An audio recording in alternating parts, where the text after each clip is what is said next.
So I'm at one of the watch parties here in DC. I'm joined by two familiar faces to GB News viewers and listeners, Scarlett McGuire, pollster and political expert, and Alan Miller from the Together Declaration. Just your reaction, Scarlett, to that amazing inauguration. Yeah, I think it was an incredibly positive speech, and I think what's quite striking is there is so much. Trump is in the best position he's ever been in terms of popular opinion, and his platform has a huge mandate across the public, and so I think it'll be interesting to see how that goes down in the next few weeks. It didn't hold back, Alan, did it? Every topic was there. Vaccine mandates, immigration, all the massive issues which have been affecting people. Well, we can see, can't we, Beverly, that the majority of great Americans who voted him want these things. Unlike some of the things we're seeing in Britain where people try to silence us or perhaps imprison us for having conversations about this, let alone passing it. I think it's a wake-up call for everyone in Britain and internationally, actually, that the public are not to be treated with contempt. We must have free speech no matter what our ideas are. That's the antidote, actually, to problems, to be able to thrash out ideas as citizens. It's remarkable about the vaccine mandate. People should take note. We lost 45,000 care workers and many more. Free speech, drill baby drill, economic dynamism, and an absolute robust commitment to getting things done. We need all of those things in Britain. I think it's going to change the temperature. It's been amazing, Bev, talking to the public here about how enthusiastic they are about the future and a sense of possibility. We need that, particularly in the news today, what we've seen in Britain. We've got a lot of things that we need to address. There needs to be a reckoning, and it's going to be dependent on free speech, scrutiny and transparency. Scarlett, how much of an impact is what happens here going to have in the UK? When might we see that in polling? I think we've already seen it. We've seen since Trump won the election in November that Reform UK and Nigel Farage were already doing better in the polls. I suspect we'll see that continue. They are the only party which are seeing improvement in the polls, both in terms of raw voting intention, but also in terms of favourability ratings, approval ratings. So I think we will see that continue. And it's not just in England as well. We've got elections coming up in Germany.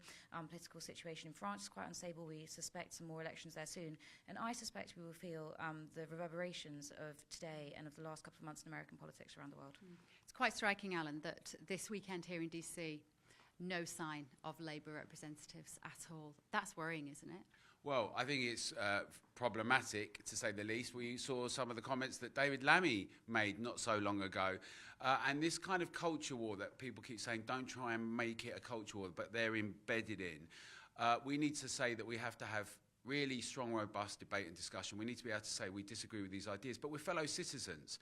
That's why together we think you can have lots of different views, but the point is, what are our principles? Are they about freedom, autonomy, democracy, the ability to live in a sovereign nation as sovereign citizens without constantly having impositions put on us and then being told to be quiet? Don't speculate, only we're allowed to do that. Hands on heads in the corner. We've seen enough of that. Now it's time to be able to move forward. And in order to do that, we've got to have a reckoning about some of these things, and we've got to be open.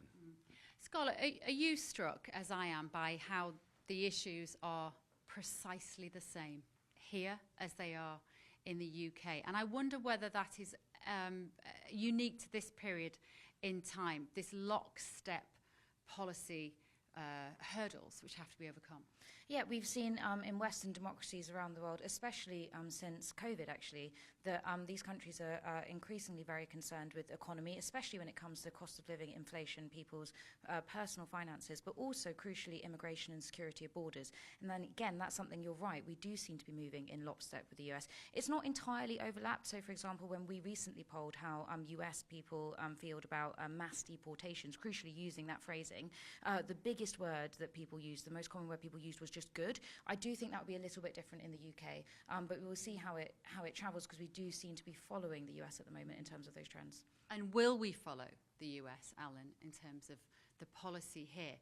Very difficult for Sir Keir Starmer on the left to try and emulate what Donald Trump does here, even if it does prove to be a success. It puts him in an almost impossible position. Well, let's be honest, Keir Starmer and the Labour Party are in power mainly because of the disgust that much of the population had with the previous incumbents, not because of great dynamic excitement about him or them. They've rapidly demonstrated that no matter how unpopular the previous lot are, they can do even worse. That's their great achievement. I think on the day that we've discovered all sorts of things, like that there were 3 introductions for this murderer we now know in Southport, that treating the public with such contempt is the big problem. And Keir Starmer can call Elon Musk all sorts of things, But we and the public, and we know this from the public and our hundreds of thousands of signatures and people we meet all the time, they want to be treated seriously. They want to have transparent, open discussion.